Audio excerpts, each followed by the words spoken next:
దేవునికి స్తోత్రములు. మీ అందరికీ నా వందనములు. ఈరోజు దేవుని వాగ్దానం, నీకు శుభమౌను గాక. దానియేలు గ్రంథం 10వ అధ్యాయం 19వ వచనం.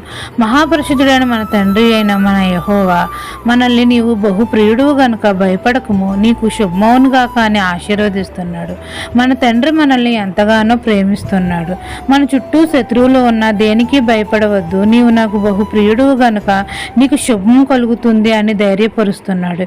ఎటువంటి పరిస్థితి వచ్చినా భయపడవద్దు, జడియవద్దు, నేను నీకు తోడై ఉన్నాను అని మనకు ధైర్యం చెప్తున్నాడు. మన శత్రువులతో దేవుడు తానే యుద్ధం చేసి మన శత్రువులను మన ఎదుట లేకుండా తరిమి కొడతానంటున్నారు. తన కాపాడే దూతలను మనకు కాపుదలుగా ఇస్తానంటున్నారు. కాబట్టి దేవుని దృష్టిలో మనము బహుప్రియులము గనక భయపడిన అవసరం లేదు.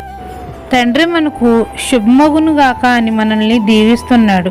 అనేకమైన మేళ్ళు మన జీవితంలో చేస్తానంటున్నాడు. ఈ దిన వాగ్దానం మీ నా జీవితంలో నెరవేరాలని కోరుకుంటూ దేవుని సువార్త పరిచర్యలో మీ సహోదరి. ఆమెన్.